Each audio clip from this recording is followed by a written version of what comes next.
Net Podcast. Third Degree, the Third Degree Net Podcast. Third Degree, the Third Degree Net Podcast. Third Degree, the Third Degree Net Podcast. Hi, this is Gribbs, FC Dallas faithful fan since 1998. Third Degree, the podcast, is brought to you by Soccer90.com, your source for FC Dallas, U.S. national team, and international club gear. Check out all the latest arrivals, including new club gear from Borussia Dortmund, Chelsea FC, PSG, and more. Remember, Third Degree listeners get 20% off at Soccer90.com with promo code Third Degree. Some exclusions may apply. Well, hello there, FC Dallas Curious fan. Welcome to yet another episode, I'm told is number 176 of Third Degree, the podcast. Hi, it's me, Peter. And here he is, Dan Crooke. Howdy, Dan. Hello.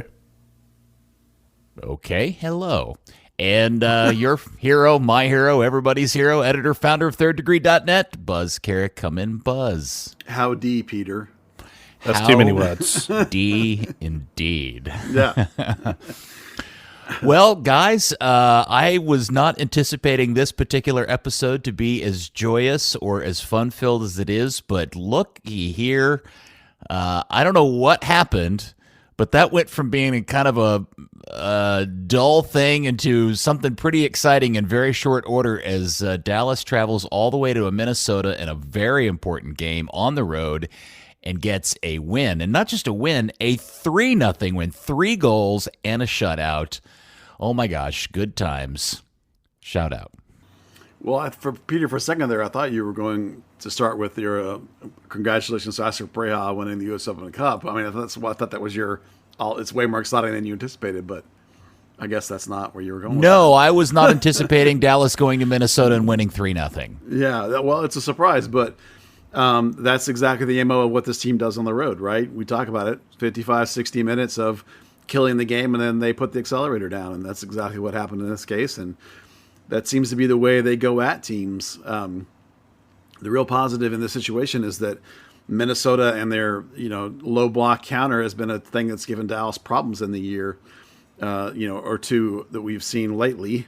Different coach obviously now, but it's good to see Dallas figure it out, particularly going on the road and being a team directly above you in the standings is a massive win to flip that spot in the standings. And for me, I only saw the second half, so the whole game was great to me.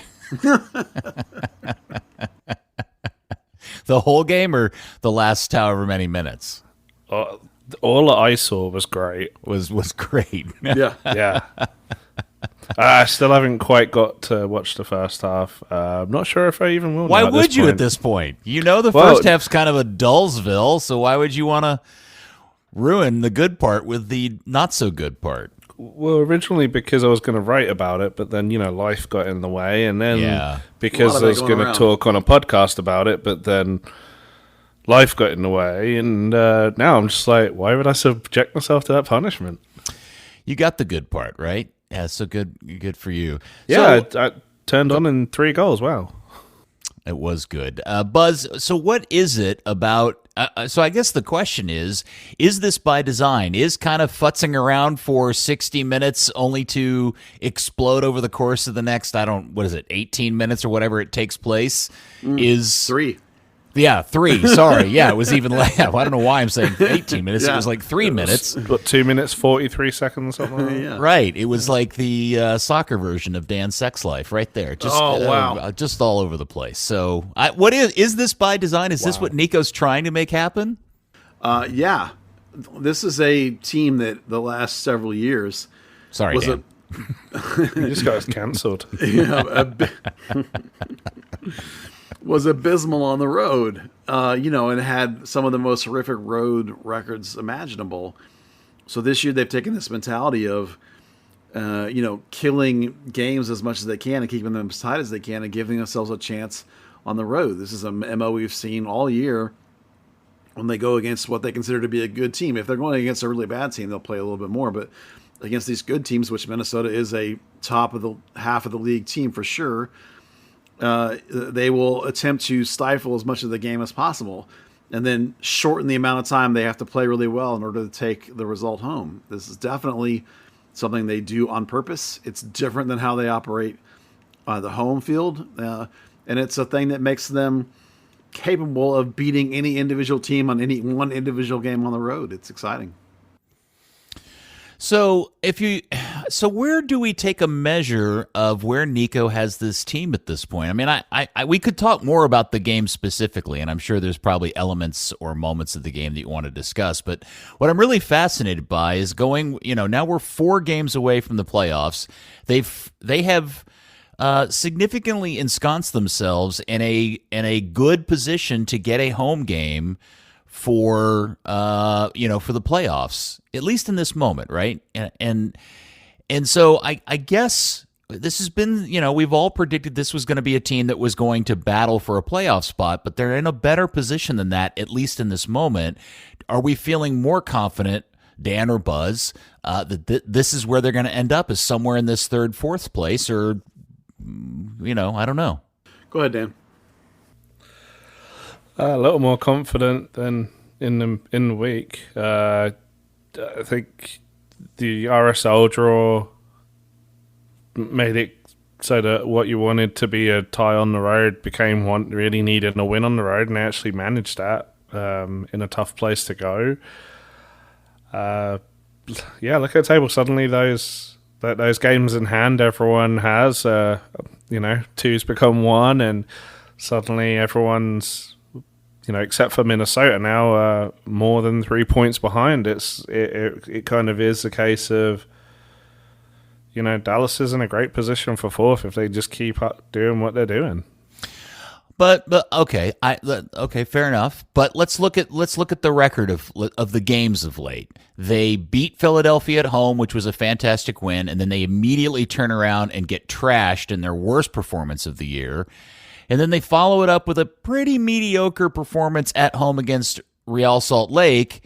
And then we get this, which is one of, I don't know, Buzz, is this their best performance on the road this year? Probably.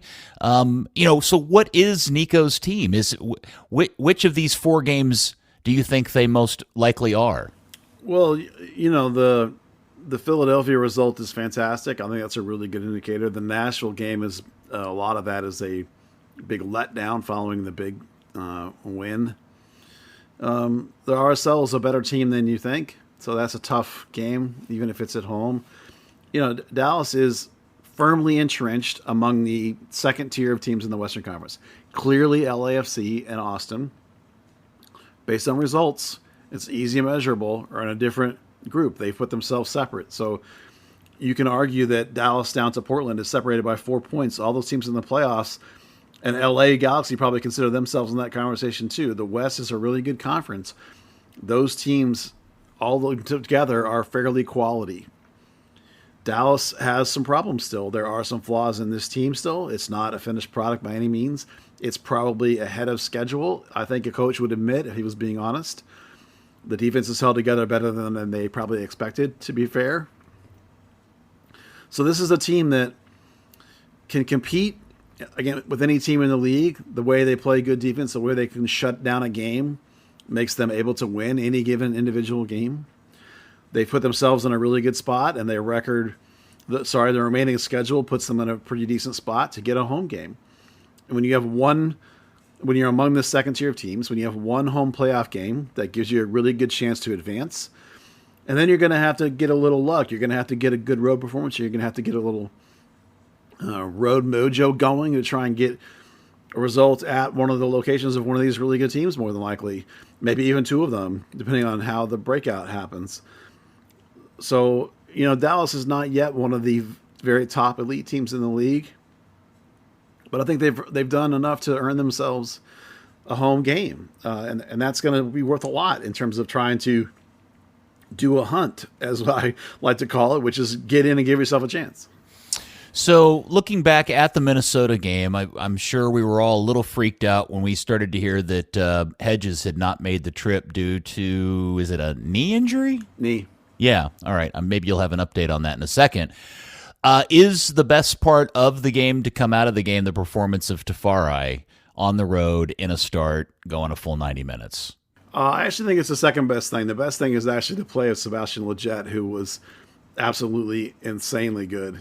Lletget's game didn't shine through because of Jesus with the multiple. Well, I call it multiple goals with the Jesus's production performance, but the numbers for Lletget were just off the charts quality, and cementing that spot in terms of Lletget as perhaps the greatest midseason addition this club's ever made mid-season. That's actually an interesting conversation, but I think you're probably right. I mean, off the top of my head, that's what I got. I mean, I would have to sit down and look at it, but it's certainly in that conversation if it isn't. But also, Tafari, phenomenal performance. There are some things that he needs to work on, but I talked to Coach about him specifically this week, and Coach said that he's really progressed in the areas that he, for this particular coach, are a weakness, which is the game reading, the passing composure. Not just can you hit a long pass, which he can, but can you make it at the right time under the right circumstances? Can you dribble just a little bit to get yourself a space? He has all the physical tools. A relatively inexperienced player, though, in the sense he didn't start for many years in college, and he didn't start since he's come out. So a guy with a lot to learn still, particularly for a coach who likes very heady, soccer smart kind of players. But, I'm sure if we broke down Tafari's game in this particular game against Minnesota, there'd be micro moments that we don't like or small things where a mistake was made. But overall, in the sense of you're filling in for Matt Hedges, I didn't see a cohesive fall off at all. I saw the defense hold together in a good way. And that's really exciting going forward. If Tafari has given himself a chance to be a center back starter on this team, because of Hedges' age and Martinez's physical issues or whatever, and lack of pace, it's an interesting question going into the winter, and I think he's really done himself well here. Matt Doyle was writing his weekly kind of recap of the weekend, and he spent a specific amount of time talking about Lletget and Pomykal and Nico's decision to swap them from right to left and ending up with Lletget on the left and Pomykal on the right, and why he thought that's something that has been such a huge improvement in the club. And I thought maybe this would be a good opportunity for you, Buzz, to kind of explain that or tell if you agree or disagree or why that is or isn't working the way the Doyle's trying to claim it is. I didn't read Doyle's claim, so you might have to tell me what he claimed. What I can tell you is that the last time that they did that, it's for a very, very specific reason. The last time they flipped Paxton and the other midfielder, I think it was Brandon at the time, was they were playing a team that ran a sort of a mid-shape, a high defensive line, if you will, so that there was space behind them. And the keeper on that particular team wasn't necessarily a super aggressive keeper, so they switched them because they wanted to have Paxton be able to sort of, and Brandon on the other side, lob these balls in that would sort of go over the defense and then die. So that out, like right behind the defense, so that the opposite wings could make runs onto those balls. So it was a very specific, articulated reason. Ordinarily, he likes it the other way around, with Paxton on the left because he's left-footed. So I did not ask him specifically about the Minnesota game. Mm-hmm. So, but I would bet you, if you did ask him, that it would be for a very specific tactical reason. Now we will see if that reason going forward is a macro reason, in the sense that whatever Doyle was talking about is correct, that it does work better that way. I will say that over the course of the year, the right side 8 has been the linking 8, and Paxton on the left has been the aggressive 8. Now that Lletget is here, Lletget is the more aggressive 8. It's been on the right, but maybe there's a switch there because the team is used to that player being on the left and not the right. But just 2 weeks ago, Ariola talked about how great the right side was working with him and Lletget and Imatuamasi. So one game is not enough of a sample because this coach will tweak things like that game to game to game. So we'll see if this is a trend that sticks. If he continues to play Paxton on the right and Lletget on the left, that'll be something we can really dig our teeth into as we go forward. Well, so Doyle's article talks about flipping Pomykal to the right because he essentially is making the case that in doing that, he puts both players in a position to see the field better with the ball at their preferred foot, to use his to use his terminology. Okay. And he feels he's making the suggestion that it opens the field up better for both of those guys. And he has some video clips specifically from the Minnesota game that bears that out. I mean, Pomykal was fantastic in this game. Yeah. And continues to just make us all super proud. But that's the case that he's trying to make. And Doyle clearly doesn't watch the team as much as you do. And so I thought, I think you've given a good explanation that kind of puzzle pieces well with Doyle's contention. Yeah, I think it would be very clear that when you do that switch, Paxton is then driving sort of angular into the zone 14 on his left foot. What would be his shooting foot, his passing foot, and the same would be true for Lletget on the other side. It's, coming in to that same angle on his right foot. But there's a reason why the coach has played Paxton on the wrong foot, if you will, all but one game prior to this. He's been on the left the whole time. It's always been true that Paxton's been left-footed. So there's a reason why coach wants it that way, generally speaking. Now, is the difference that Lletget is also good enough at this particular skill that now he wants this to be the case? When before Brandon or Siki wasn't good enough at that particular skill to put them on the left side so they can drive in on their right. Maybe that Lletget's just good enough that now the plan is different. And that's something we obviously, as I said, we'll dig into that as we go forward if it turns out to be more than a one-game thing. Okay. Well, I mean, it was in the RSL game too. Was it? I didn't remember them having switched to the RSL game. Yeah, they started that way. And then when Paxton went off, Lletget stayed on the left and Brandon played on the right. Okay, so yeah, I mean, it's not an uncommon thing. You do it, there's two big reasons. You see teams doing it. One, like you say, drive in the box, have the player on their shooting foot, or the other one, they stay on that side, and it gives you the option to have an in-swinging cross. Well, you remember that a certain component of Paxton being on the left is because Velasco has this free sort of false wing roll where he can go inside and outside. And Paxton was the guy that was soccer smart enough to react to that shift and cover inside, outside, and underneath on a fluid basis. Well, I would certainly say that Lletget is also that soccer smart in that experience, that he can do the same thing. So where he may not have felt Brandon or Siki could do it, and now he feels that Lletget or Paxton can both do it. Okay, so now I can put Paxton on the other side full time because Lletget is capable of that recognition and read and understanding. I mean, it's funny when you look at the average position chart for the Minnesota game, Velasco is actually further inside than Lletget. Yeah, he's been coming more and more underneath. Velasco has more and more as a pure false wing into that center channel. And it's definitely helped as Marco Farfan's kind of found his legs in getting forward a lot more, particularly getting to the end line, not just kind of getting past the halfway line like we saw a little earlier in the season. He's kind of becoming that attacking fullback that we said, there's no chance of him doing that, almost. Buzz, when you were on the MLS, Power Rankings, Twitter Spaces thing? It's about a month ago, yeah. Oh, it was longer than that, wasn't it? Maybe longer, yeah. Well, maybe this will clue you in. They asked you this question: who's the best player on the team right now? Oh, that was a while ago. Yeah. And yeah, that's right, because your answer was Paul Arriola, yeah. And you were right at the time. No, I was, yeah. So I'm gonna ask you again. I don't know. I think it's been more like 3 months since that happened. Yeah. But who's the best player on the team right now? Wow. Well, it's no longer Paul Arriola. At the time, I mean, Paul Arriola within a couple of weeks of that won MLS Player of the Month, and some of the guys on the national website wrote about him following that. That's a good question right now.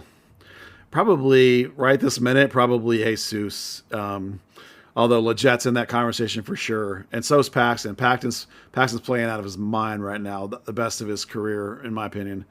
But Jesus has reached that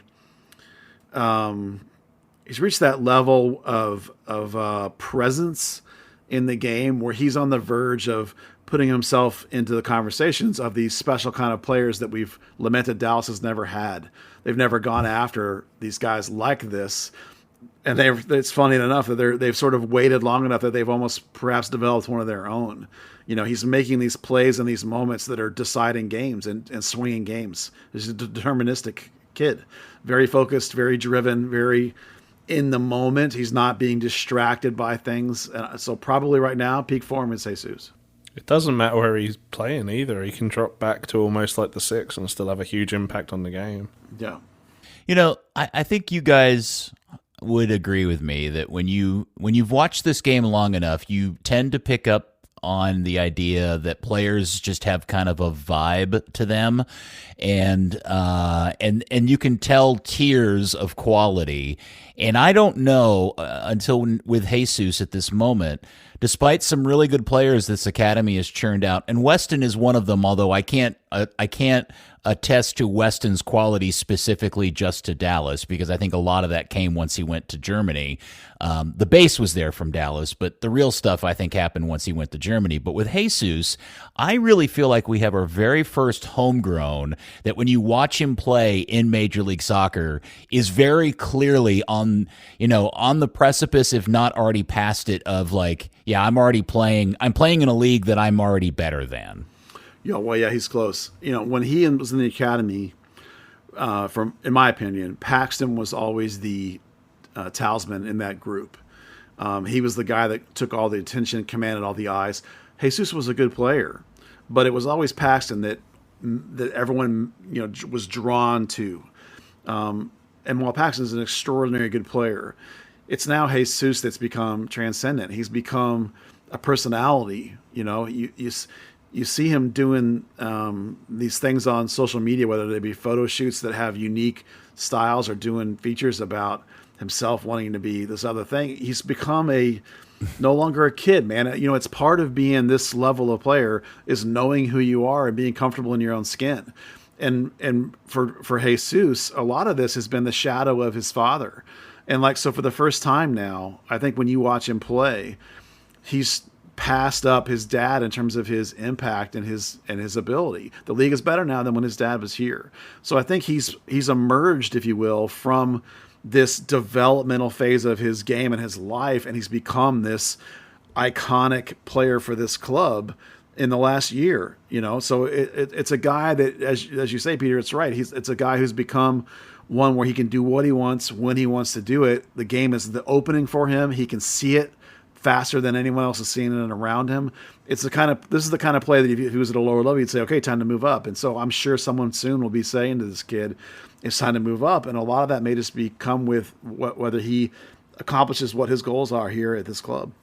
Well, and what happens in November and December in Qatar, because yes, if he has any kind of performance in the course of those 4 weeks, all bets are off. You mentioned something there real quick about his dad, and I think it's fair for me to say that a lot of people that listen to that are subscribers to your Patreon or listen to this podcast, I'm not sure what percentage of them were followers of this club back when Jesus' dad was really the driving force of this club, right around the turn of the previous decade. Good Lord. God, that's such a long time ago. I know.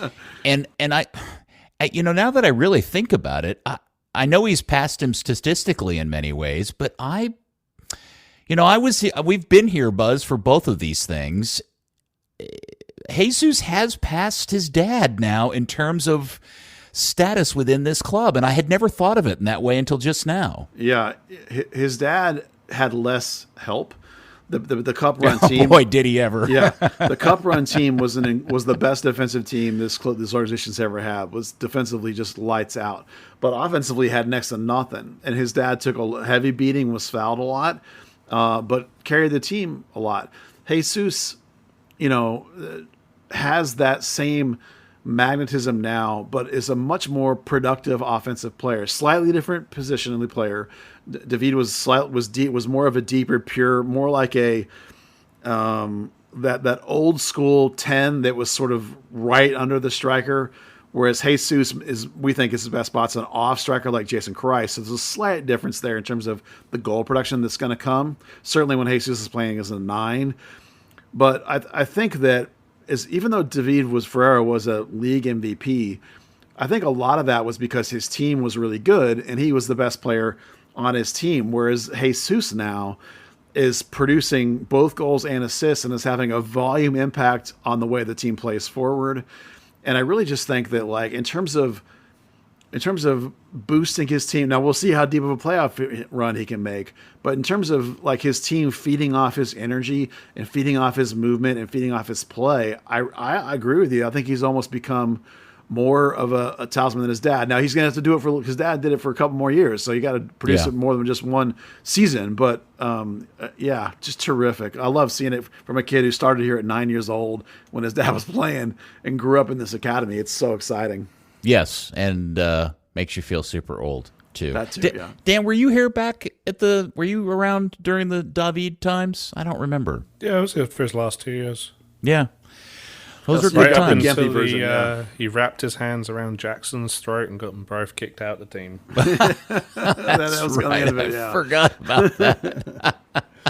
Yeah, David was never really the same after that bad injury. He did not come through that well. He did not, and was limped around a lot after that. I mean, he played for another decade, but he just retired like 2 years ago. It's unreal. That's true. Yeah. But he took a beating. Jesus, that's another quality Jesus has. Jesus is better able to avoid the beating that his dad took. His dad was a little more of a bulldog and strong guy and would take hits. Jesus dodges and ducks them and slides and takes less of a beating, which will allow him to play longer probably. Yeah, I maybe I'm remembering this wrong, but my memory is David was a shorter, more squatty, muscular build versus Jesus is kind of, more slender build. And they don't really look that much alike either, at least the way that I remember them. No. So his brother looks way more like his older David. brother does. His brother looks like his dad? His younger brother. Yeah, it looks more like they've got the middle brother, haven't they? Yeah. Wait, Sebastian? Is that the kid that's playing in the academy? His name is Sebastian Ferreira? Is that what his name is? Santiago. Santiago, sorry. Is Santiago the one that looks like David? He does more so, yeah. Yeah, not as much as Jesus' older brother. There's an older brother that's looks like a dead ringer. He actually showed up in training one time, and the team put out a photo, and I'm like, "What is David Ferreira doing back training with FC Dallas?" And they were like, "No, that's Jesus' older brother." I was like, "What? What are you talking about?" I mean, he's a dead twin for David. It was crazy. It was about 4 years ago, maybe, shortly after Jesus had signed. It was the most ludicrous thing I've ever seen. Huh. Well, it is fun to watch. That is, I do think the question of who's the best player on the team currently is at least an interesting one. But it also is a good sign that it is a debate, right? Like the fact that it isn't clear cut that somebody is, and again, Sebastian gets a lot of acclaim just because he's coming from another place, and there's a lot of interest from the fact that he switched teams middle of the year. Jesus, obviously, with his national team connections. But I'll be damned if I wouldn't put a vote in for Paxton, who continues just to live up to all of the promise and hope that we had for that kid. There's really some amazing soccer he's playing. The only unfortunate part is that it doesn't show up in the stat sheets that everybody looks at on a week-to-week basis. It's only for the stat nerds that really dive into the minutia stuff to see just how well that kid is playing. Well, we saw the other day when Paxton came out, how the wheels came off really quick. What a big deal he is. By the way, just in case you thought I was nuts when I said that Leget's numbers were off the charts, he played 90 minutes against Minnesota, 100% passing over 90 minutes with 2 assists. That's in 3 key passes. That's insane. For a guy that's playing like an offensive, like free 8 kind of role. That's ridiculously, I mean, he was on fire. But yes, Paxton is, it's not just what he does with the ball. It's the way he carries himself. It's his engine. It's his relentlessness. It's his never, ever, ever stop motor. It's his vocality. He's very vocal. He has all the qualities you want in a captain of a team. I think someday he'll be captain of this team. He's just got everything you could possibly need in that role, and people just follow that kid into battle. He's really young compared to some of these other guys, and even older players look up to him and listen to him. He orders people around on the field and in practice because people recognize what he is and how important he is to this whole team. And then the other thing I was interested in, Buzz and Dan, whoever wants to talk to this, is the fact that the game in Minnesota, I was somewhat surprised, but also relieved to see that Cerrillo held his position and he didn't put Facundo in to start on a road game, right? Because this was the whole grinded out methodology. I talked myself into predicting that it would be Facu because of that, but I think if you looked at I'm glad to see myself. I was glad to see that with as you're saying, Peter, that with Edwin's work over the previous 5 games or so, which I think has been really quality, that he held that spot. The kid has every time we've pointed out like a deficiency in his game, he then works on that deficiency. And the one we've talked about lately is where he had not been showing himself and putting in good positions to help his team build out. Facu does a better job of that. The ability to create space and relieve the pressure from his own defense. Well, Ebba's been working on that. He's improved on that. He's gotten better on that. I was watching training this week, and he is very, very active without the ball, doing that very thing. Clearly, they've identified to him that was a deficiency, and he's worked on it. The guy's in great frame of mind right now, just in how he's carrying himself in training. He looks really bright. So I was really, really happy that they stuck with him for his development's sake. I was really happy they stuck with him once Facu comes back, because Edwin is a guy that needs faith. He needs to be built up. He needs to be told he's good. You know what I mean? He's not a guy that responds to getting ripped. Everyone's different. So in the case of the development of that kid for the future, sticking with him right now, I think is phenomenal. And he's responding, I think, with his play. All right, Dan, I'm going to turn to you and let you answer this question first. With another good, if not great, performance from one Alan Velasco, and we're starting to see these with a lot of consistency, are we going to figure out that what we're learning about Velasco is that he's just a different player than maybe we were originally sold or we thought we were getting? Or B, did he come to Major League Soccer and figure out quickly that he was going to have to change his game? I think he's figured out quickly how to change his game. We saw certain aspects of it on tape from Argentina. You talk to players and they're like, he's figured this league out. He's adapting, he's evolving. It's not, oh, we've figured out how to bring him into games or anything like that.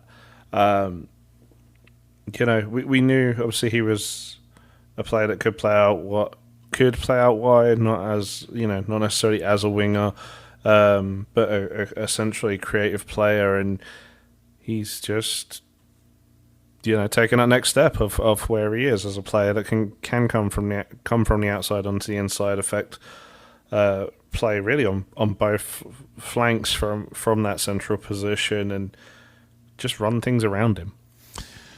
You have any different thoughts on that, or Buzz? You want to support Dan in his stance? No, I agree completely. Actually, I think that what happened in terms of our expectations was the highlight reels. Right? We know you can't really scout people on highlight reels, and his highlight reels were all one-on-one individual stuff. So we were expecting that to be what he was like all the time.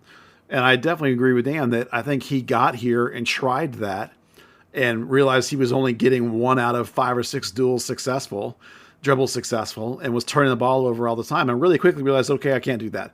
And so he then took time to figure out, how am I going to play? And credit to Nico Estevez, who gave him the freedom to drift around, gave him the freedom to be a player experimenting and trying to find himself. And he's done that. He's adapted his game to a passing game, to a combination game. He still does want to do those dribbles from time to time, but usually they're more into spaces in order to create these passing opportunities and assists. And I don't think you can undersell his quality on the ball.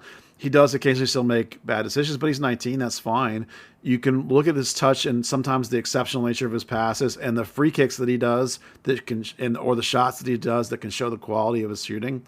The kid's got so much potential, and I think he's just now really starting to figure this league out. What does it usually say? 6 months. And so like halfway through the season, it started to come on. And I think if he stays here for a couple of years, we could really see an exceptional player.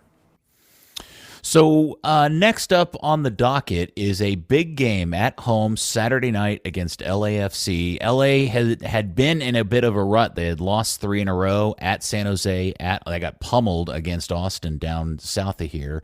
And then they turned around and also lost at Houston.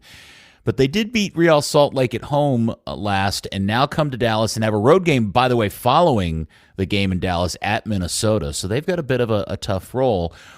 Buzz, I know you went to training this week. Anything in particular you can help hint towards what to look forward to on Saturday night? Yeah, I think from the game tape, if you watch them against Houston, you can recognize that there are some, if you spread out their back line, you can go at the gaps a little bit. So there's some opportunity there. If Dallas had more of an attacking outside back that could hit that gap. And if they had a winger who took their defense out wide and spread the field, then that gap would be available. Dallas doesn't do either of those things. They don't have their wings stay more narrow to take advantage of the false nine, and their outside backs don't slash that gap between the 9 and the wing. So that kind of opportunity is out the window. What you can do, though, is that you can do to everybody, which is some of the pressing that Dallas does. I think you'd expect some of that.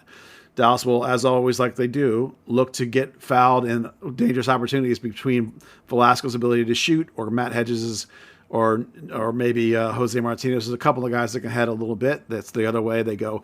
But mainly they'll try and do what they always do, which this is what they worked on today.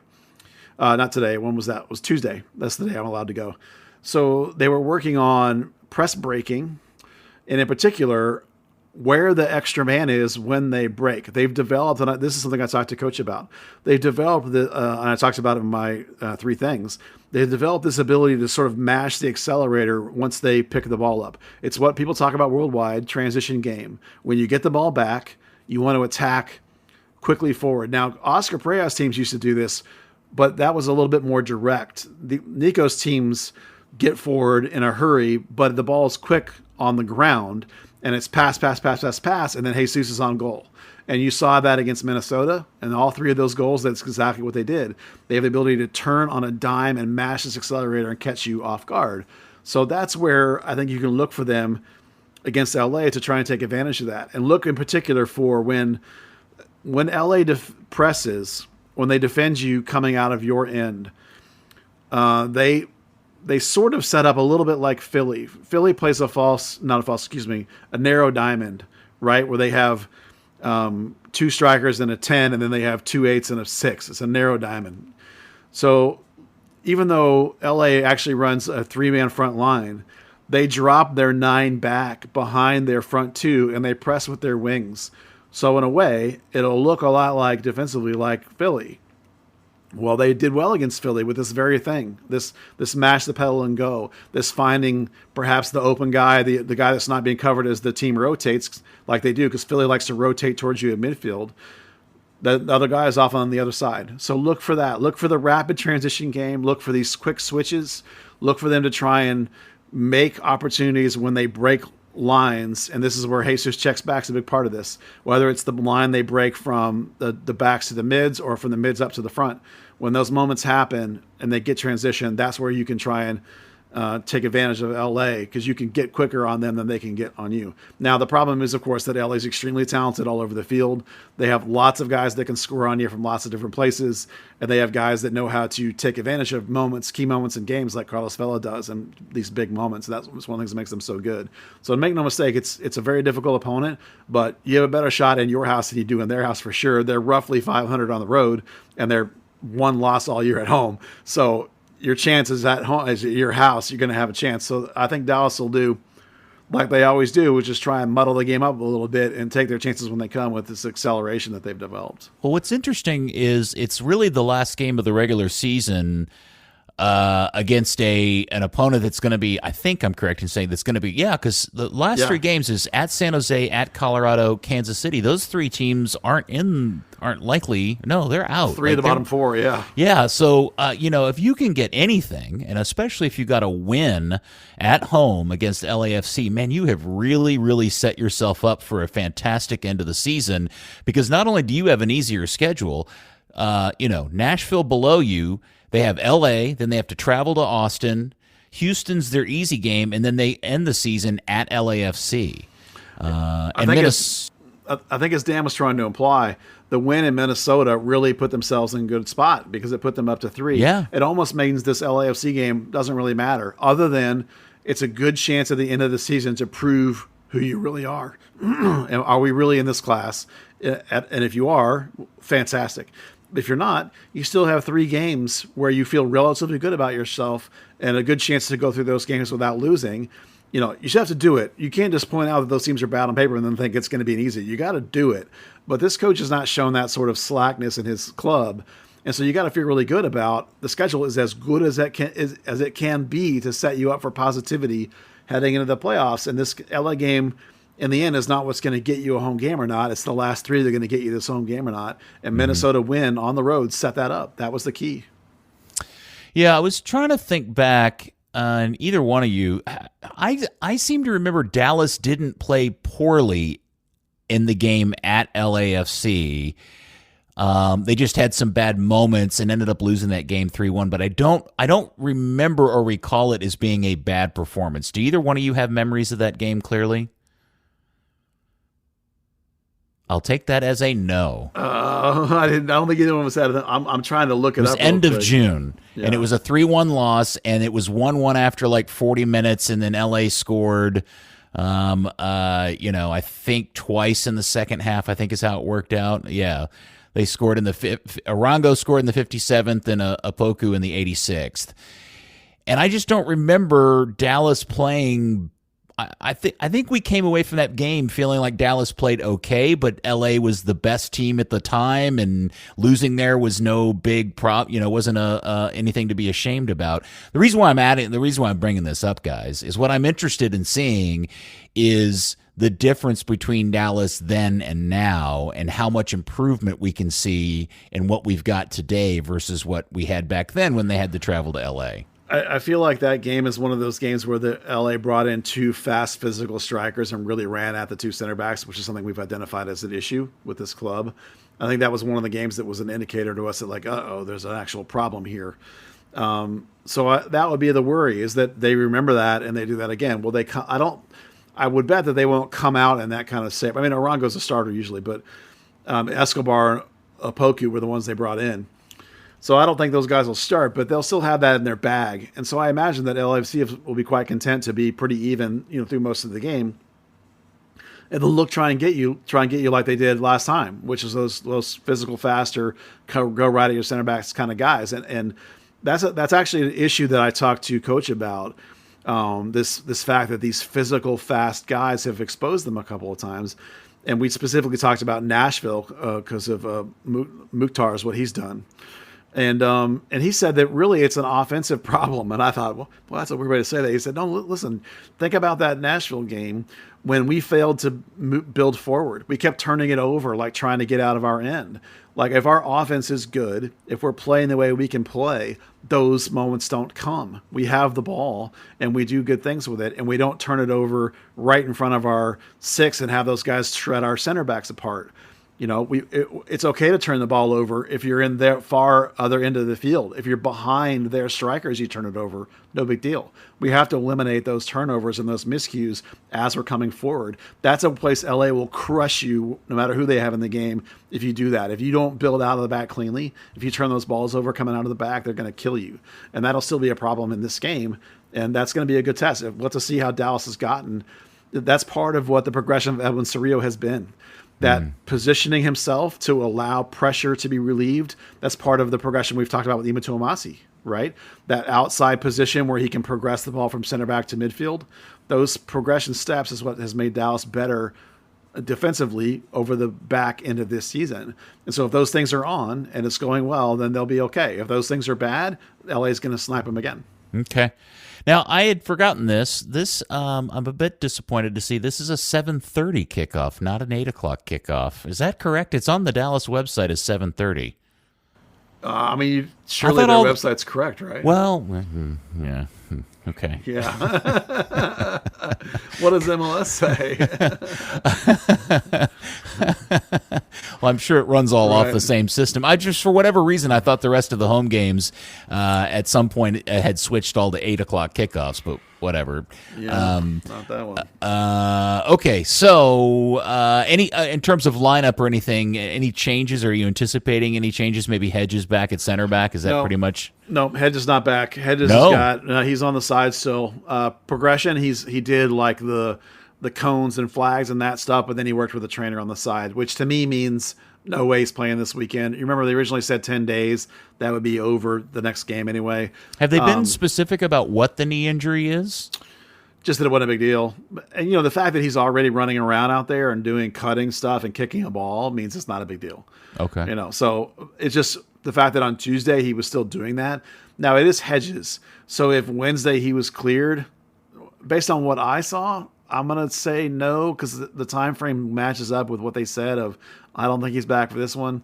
Tafari is fine. He's perfectly good enough to handle this one game in the middle of the regular season. It's not a problem. You don't want to get Hedges hurt and then have him out for the whole thing. That's even worse, right? So otherwise, I think with 4 games left, this coach will not change his starting 11 anymore. I think and there's no more Wednesday games. They front-loaded their schedule with the games on Wednesdays and the games in international breaks. They have the Tigres thing, so their guys will get a little runabout. That's about it. It won't be really intense. So you basically have 4 games. You're going to get your standard lineup. That means it'll be surreal the rest of the way, I'm sure. All those other guys will be the same, I'm sure. It's pretty locked in. It's pretty dialed in. It's pretty short bench. He knows the team he has. He's not going to mess with it now. Okay. Well, it does seem like a tasty matchup, and it'll be a good one to watch, and hopefully there'll be a nice big fat crowd there again. I don't know if it's one of those special theme nights or not, or they've got robots flying around in the sky or whatever they do to get people to show up, but hopefully it'll be a good crowd no matter what the cause.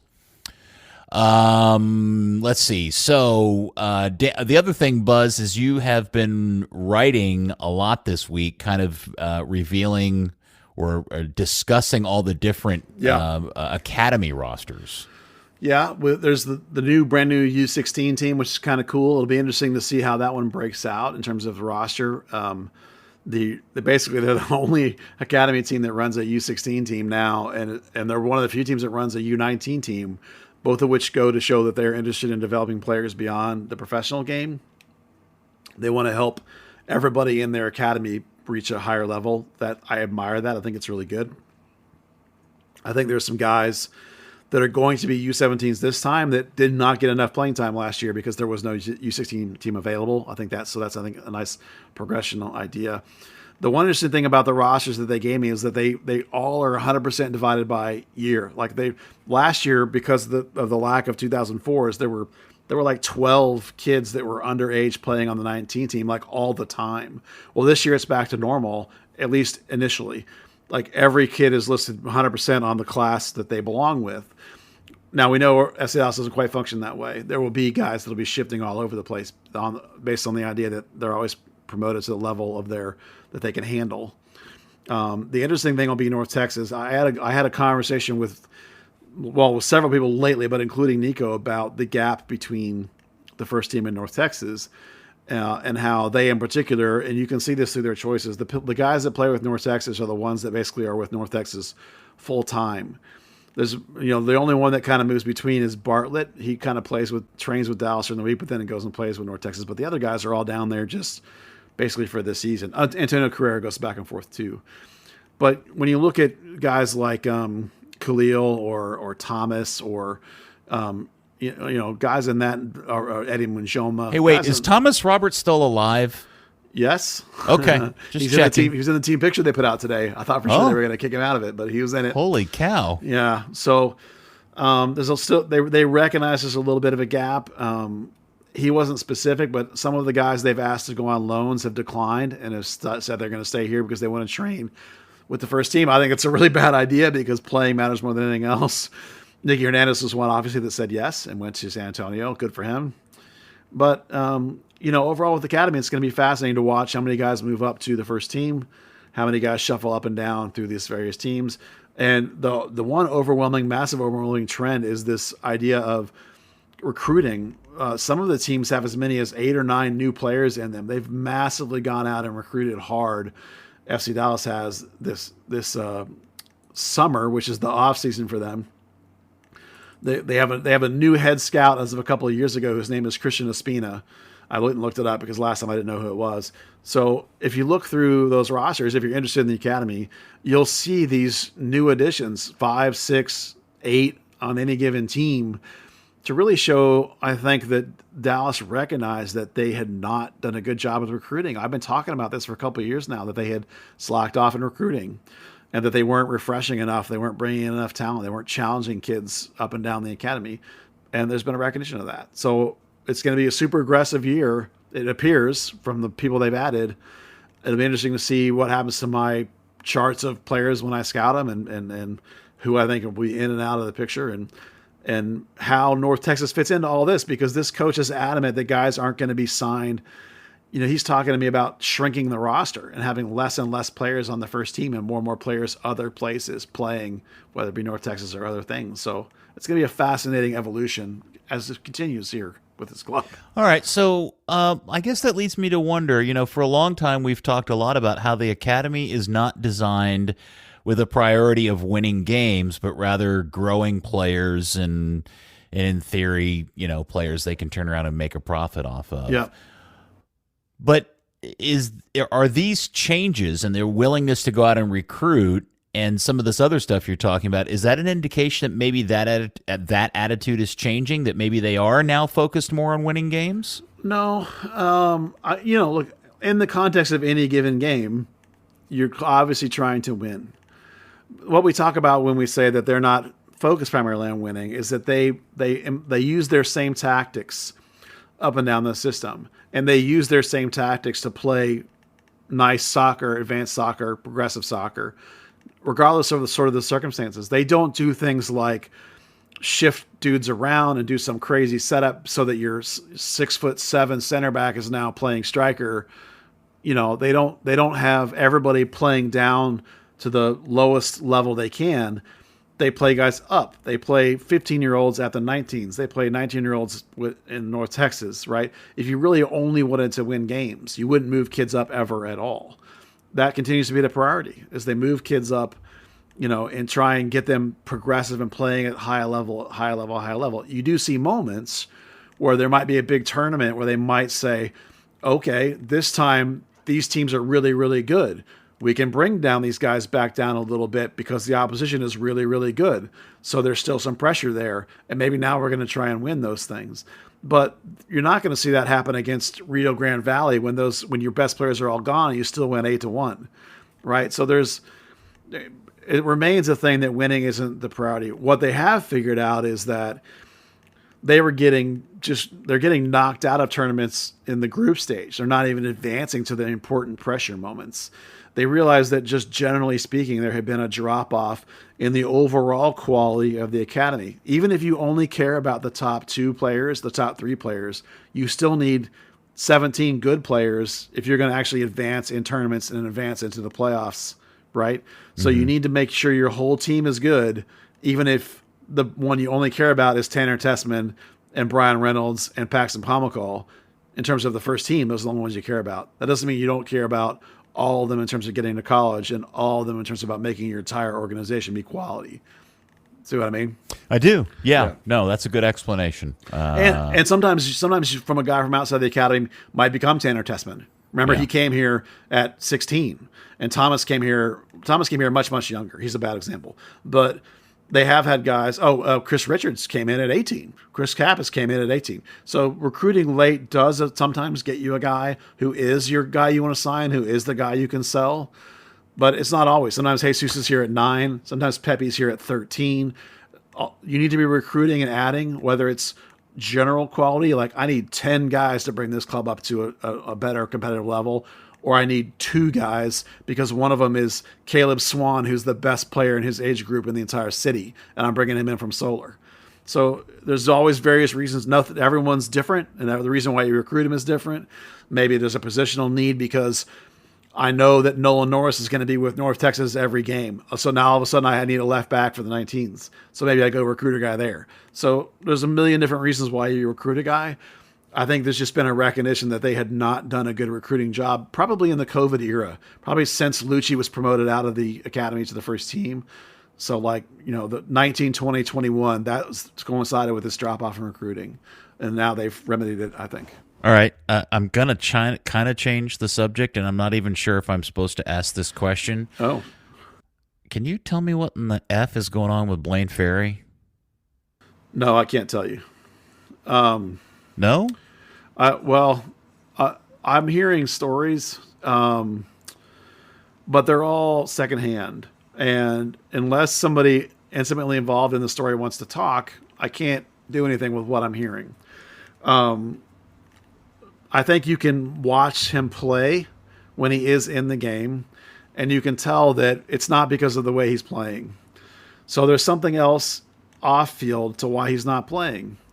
So until someone will talk to me that actually is involved in the situation, I can't say anything about what I'm hearing because I'm only hearing discontent, and I'm hearing it second or third hand. That's not something usable. So okay, I think in the long run, we'll probably begin to find out in a way that's usable. There's clearly something happening off the field that means he's not getting into the team because he's far and away the best midfielder on that team. The team is significantly better when he's playing. Yeah, he just kind of evaporated. Yeah, yeah. I can't. Oh, no. I don't have anything I can say about it because it's all hearsay. It's all like. It's not Thomas Roberts disease, is it? No, it's different. It's something. Thomas Roberts disease is, in my opinion, related to Thomas's style that doesn't fit this coach. Right. And when he was in Austria, he was at a team that was in a relegation battle with a defensive coach who wants 30-year-old dudes like that. You know what I mean? Keeping him up, right? Yeah, it's like he's never had a good situation for Thomas. He's a really gifted player. Granted, he's not done enough to get himself into the team. He has defensive deficiencies, but he's gotten way, way better at all that stuff. He's a pure 10 in a team that doesn't have a pure 10. He's not a dogged, grinder, like run through a wall like Paxton. It's a bad fit. This is something else. This is no. I don't mean to turn this into the Thomas Roberts thing. I don't pay that close attention to North Texas, but I pay close enough attention to notice that Blaine Ferry seemingly disappeared from the Ethernet or from the earth around that team until recently. And I happened to notice that you tweeted something about him reappearing in the lineup, and I thought, what's going on there? Maybe it seemed like a good time to ask you about it. Yeah, there was about a 2-week stretch where he didn't even make the 18 at all, which is nuts. And then since then, he's been on the bench but not starting.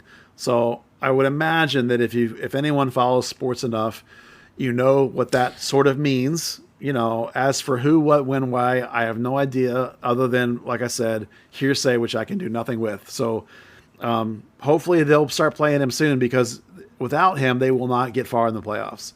Okay. With him, they have a chance, and with their front line with Mulatto, Bernie, and Hope is great. The new 6 they picked up looks really good. They did Costa looks pretty solid in midfield. They got an academy kid Aguilar who looks serviceable in there. Santi's been serviceable in there, but Blaine Ferry is significantly better than both those guys. There's a big drop off if he's not in there. If you want to advance anywhere in this tournament, you're gonna need Blaine to be playing well. Yeah. Otherwise, they're going to be that's why they're the 4th seed and not the number 1 seed. So we'll see. All right, and I'm just going to ask this question because it dawned on me as we're having this conversation. One of the weird turns that has taken this year is that after a ton of hype and a lot of anticipation and a lot of excitement, I'm not hearing much about the new coach, Padmuka, lately, and I'm just wondering, what is the general vibe on how he's done his first year here in Dallas? I don't know. It's hard to say. I think that team doesn't get a lot of publicity. I honestly think that because the first team is so good that any other noise is getting drowned out. Like there's no reason to publicize anything with North Texas because your first team is just, crushing it everywhere. Okay. North Texas looks pretty good. They play a pretty similar sort of system. There's been a couple of guys that have noticeably improved down there. It all seems to be running fairly smoothly, other than like this, as I said, this hearsay chatter of some weirdness I'm getting, but I can't do anything with it. So, for the most part, everything seems, on the surface to be fine. Okay. No one's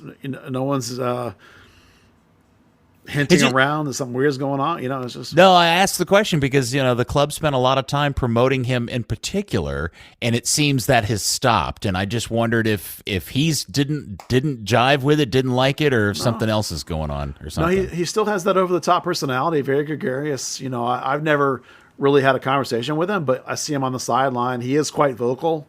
I honestly think that it's just how good FC Dallas is. I mean, why would you bother putting together a whole campaign to promote your reserve team when your first team is 3rd place and about to hopefully make a run, and it's going, and you got the World Cup coming up. And so what you're saying is they prepared for the It's a Process season and then realized we don't need extra content. Yeah, I honestly think neither one of them has flat out said this, but I think both talking to Andre and Nico, it's like they look pleasantly surprised with how good everything was. I mean, look at this season. I don't think a single roster move they've made has failed outright. I mean, there's been moves that haven't been like gangbusters, Well, I mean, he didn't beat out Ema, but I don't know that he's a failure. They still use him. He hasn't been relegated to the outhouse or anything like Shun did. You know what I mean? I mean, like, that's if Nanu's the closest we have to a failed signing, that's pretty good season, right? So I mean, it's okay, fair enough. I think they're ahead of schedule of the process, and I think now that it's a process looks almost ridiculous since they're in third place in one season. I mean, what a ride it's been! It's been such a fun season, and it's. Let us not get ahead of ourselves, Buzz, because we could go 1 and out in the playoffs, and we'll all be right back to feeling pissed off and unhappy again. So. I mean, if you lose 4 straight, you'll probably miss the playoffs. I mean, they're not clinched. Yeah, fair enough. I mean, it's like what are we sitting on right now? We're looking at Dallas at 46. LA Galaxy's on 39, so that's 7 points. So if you drop 4 games and LA Galaxy goes on a roll, or whatever. I mean, Portland's only 42, so it's like Salt Lake at 42, 4 points back. I mean, nothing is set in stone. Even Austin's not clinched. Only LAFC is clinched at 60 points. Austin at 51 is technically not clinched, which is crazy. But that just shows you how tight it is in that Western Conference at the top. Yeah. The other thing about North Texas that dawned on, I think you brought this up, was is there a chance they're not playing at Choctaw and Arlington because their deal runs out at the end of this season? I mean, there's a chance, but where else are you going to go? Right? I mean, you come back to Frisco, I guess, but that kills the whole trying to have a presence in the western half of the city bit. But can I ask a question about that? Yeah. Because they are over in the western half, and I have this, and maybe my perception is wrong about this, it doesn't feel like they're making any kind of concerted effort to overly promote North Texas in that part of the Metroplex. They actually just signed a deal with the Arlington Soccer Association for that purpose.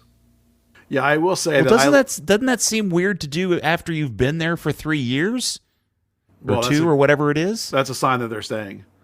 Yeah, I think they probably just did the if you build it, they will come approach, just like everything else they've ever done. Yeah. Listen, I live a mile from that stadium. Unless you know that they're there, which I do, obviously, because of what I do, there's no way to know that there's a soccer team that plays in that stadium. Okay, but that's kind of my point, right? No, like, they made completely. this big noise to move out there, and we thought, oh, look, they're going to try to grow this brand in that part of the Metroplex, and they've done nothing to do that. So why not go back to Frisco? Well, I imagine that the first team going to shit had something to do with them kind of putting that on the back burner. The thing is that if the costs are relatively the same to play in Arlington as to open up Frisco, then there's no reason to really go back to Frisco, because then you don't gain anything extra. It's just a cost. Whereas in Arlington, theoretically, you have some sort of, now if you fail to take advantage of it, that's different. But as a concept, though, there's no reason to go home unless there's a significant savings of going back and playing with Frisco. You want to at least have some viable sense that you're kind of on the Fort Worth side of town, so that you can appeal to kids over there, or you can go to a Fort Worth City Council meeting and say, no, you shouldn't let a USL Championship team come here. We've got a team for you already. You know what I mean? So I mean, like, there's some other things afoot here at the stadium level, franchise level discussion that probably are worth whatever little more it costs you to play at Arlington. Because what does it cost to open up Arlington? They have like 5 people at the gate. They got 1 concession stand open, 1 bathroom, and like 6 ushers. I mean, it wouldn't be much cheaper to go back to Frisco, I don't think. Well, I would love for them to create an atmosphere where people get to openly gather around a field behind a fence, like it's, some of these Mexican League amateur things that happen in the Dallas-Fort Worth area, where there's just tons of people 3 and 4 deep watching a game around a field, because the attendance is never going to be big enough to justify a stadium presence. And I just think that would be a cool atmosphere and something really ideal for something at that level. Yeah, the venue's stupid. They need a venue that holds 2,500, 5,000. Probably something like SMU or TCU's college soccer stadium, maybe. The question is going to be, when do the Hunts feel like it's worth building something like that? There's only 1 or 2 MLS 2 teams that play in their home stadium. Almost all of them have smaller sort of venues to play in. The Hunts sort of thing with this gigantic thing in Arlington is really an outlier. It doesn't make a lot of sense at all in terms of the size of it. The only thing that has any sense is this idea that you want to be in the other half of the city. I agree. The whole thing's kind of a whatever, but with the it's World waste. Cup, the other part of it too is that I know this is going to sound silly, but the World Cup's going to be playing in Arlington, right? And you having one of your teams sort of in there and an office over there and sort of an involvement, a handshaking with the people that run some of those facilities and working with the Cowboys and working with the city of Arlington. There's a little bit of an economy of scale there if you're the owner of a soccer franchise. So I don't anticipate them leaving, even though it doesn't really, even North Texas kind of doesn't really benefit from it. FC Dallas probably kind of does, and that's probably what matters. Okay. All right. Anything else? That was actually a lot more than I thought we were going to have, to be honest. That was really good, actually. Good. Awesome. Dan, you got anything? Nah, nothing at all. Big cafeteria tray of stuff you want to talk about? Just no, not really. Here's what I want to know, Dan, before we go. Can Luton do it on a rainy Saturday afternoon in Stoke? Done it enough times. Hopefully we'll do it again. All right, because that's happening Saturday. Luton Town at Stoke. I'm not looking forward to it. We needlessly threw away 3 points against Wigan last week. I heard about that. I thought about you, buddy. Sorry about that. Yeah. All right. Well, don't chin up. It's okay. It's early in the season. You guys can put it back together. You were near promotion last season. You can do it again this season. It's true. All right. Very good. Hello, this is Gribbs again. We're here to remind you that Third Degree, the podcast, is brought to you by Soccer90.com. Your source for FC Dallas, U.S. national team, and international club gear. Check out all the latest arrivals, including new club gear from Borussia Dortmund, Chelsea, PSG, and more. Remember, Third Degree listeners get 20% off at Soccer90.com with promo code Third Degree. Some exclusions may apply. Dan, thank you for your time tonight. Thank you. Buzz, as always, outstanding work, and thank you, sir. We love hearing you talk about this stuff. Oh, thanks. You're welcome, and thank you for hosting us. As always. Thank you, FC Dallas Curious Fan. We will speak to you next week on another episode of Third Degree, the podcast.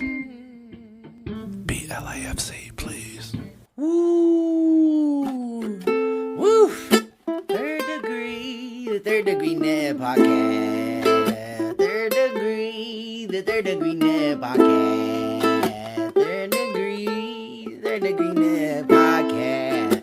Third Degree Net Podcast. 25 long hard years, yeah. Buzz Carrick, yeah, the man. 25 years, you better be giving this man at least $5 a month. Patreon Third Degree, come on. Pay the man, it's the only comprehensive coverage of my fucking club that I love so much. Hey, come on, it's Third Degree or bust. Yes, give the man some money. Hey, Third Degree Net Podcast.